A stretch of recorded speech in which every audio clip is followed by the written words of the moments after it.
Test आता है, कड़वा टेस्ट। अभी मैं सोच रही हूँ कि मैं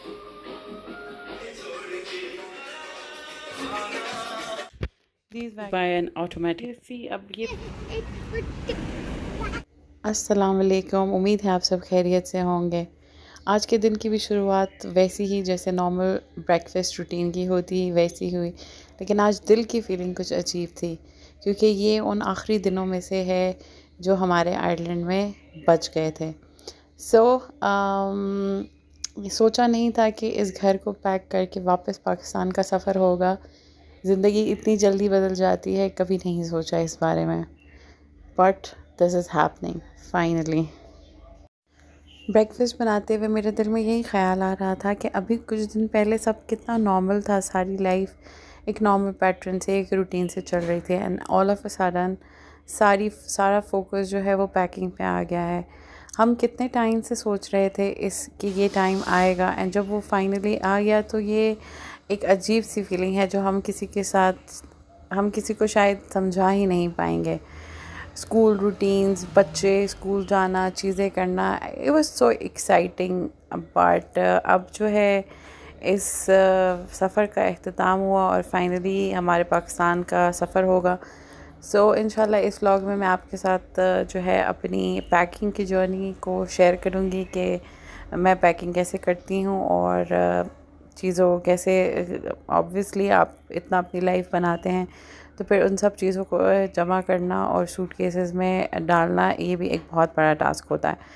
तो आज मैंने सुबह ही प्लान बनाया कि पहले मैं अपने कबर्ड्स में से चीज़ें निकाल देती हूँ और मैं एट अ टाइम एक ही सूटकेस की पैकिंग करूँगी, क्योंकि फिर जब सब कुछ घर छोटा होता है, फिर जब आप सब चीज़ें एक साथ खोलते हो तो आपको कुछ समझ नहीं आती। तो पहले मैंने अपनी कबर्ड्स में से सारी चीज़ें निकाली और फिर मैंने उसको इस तरह से डिवाइड किया कि जो चीज़ें मुझे नहीं रखनी और डिस्कार्ड करनी है या डोनेट करनी है तो मैं अलग से उनके बैग्स बनाऊंगी, और साथ जो है जो चीज़ें मुझे रखनी हैं वो उसके लिए अलग पाइल अप बनाऊंगी। तो पहले मैंने उनको कैटेगराइज़ किया, सॉर्ट आउट किया, ताकि मुझे समझ आया एटलीस्ट कि मैं कर क्या रही हूँ। इसके साथ साथ कुछ और भी चीज़ें थी जैसे बच्चों की स्टेशनरी एंड बुक्स वगैरह इस टाइप की, तो उन सबको भी डिवाइड करना था अकॉर्डिंगली।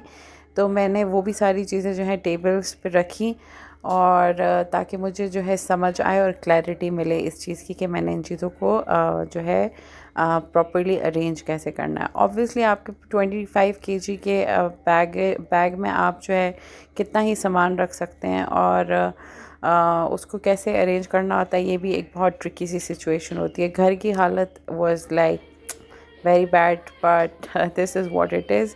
जब आप पैकिंग करते हैं और आप रीलोकेशन करते हैं या फिर मूवमेंट करते हैं तो ये सब जो है आपको फेस करना पड़ता है।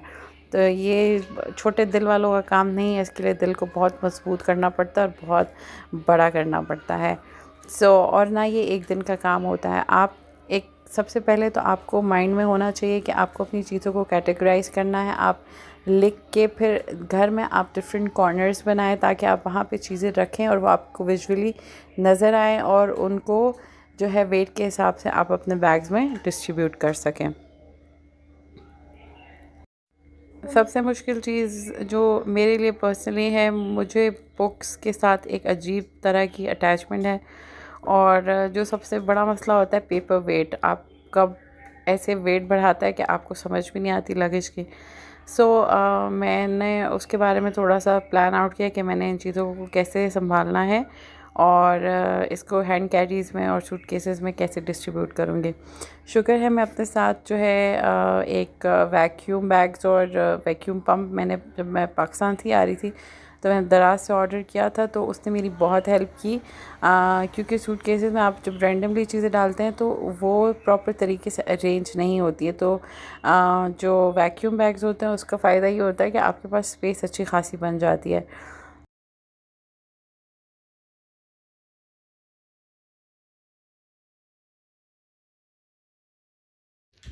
These vacuum bags are life savers. अगर आपको अपने सूटकेस में जगह बचानी है तो this is the perfect thing.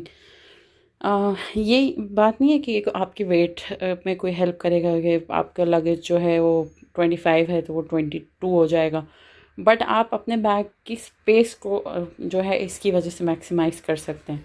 And this is another trick कि आप शूज़ के अंदर जो है प्रॉपर स्टफिंग करें ताकि आपकी जो चीज़ें हैं वो तरीके से, I show you.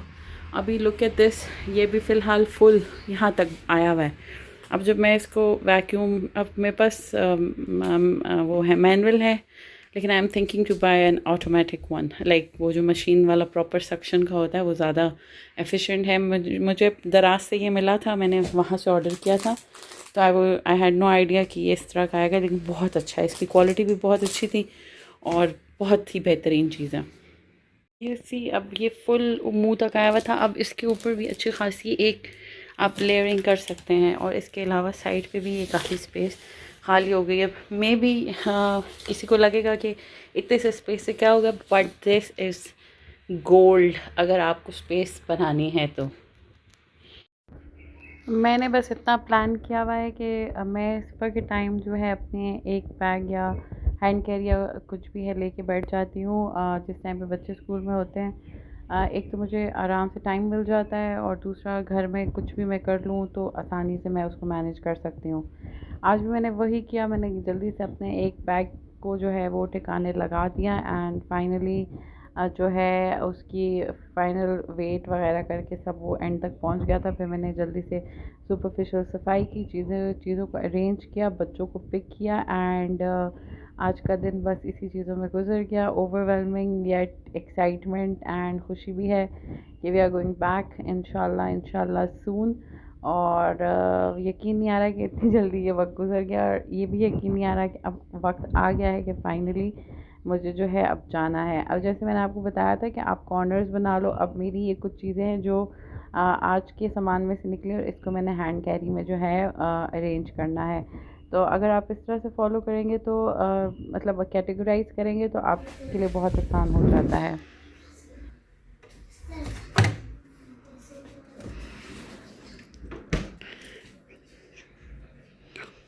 Now I'm going to enjoy my Coke because I'm very tired, and I'm going to enjoy this weather finally. थोड़े से बादल निकले हैं, सॉरी एक्सक्यूज दिस मेस, थोड़ी सी विंडो गंदी हुई हुई है। So now it's my time to enjoy my me time. तो चले जी फिर मिलते हैं नेक्स्ट वीडियो में। Till then take care of yourself. अल्लाह हाफिज़।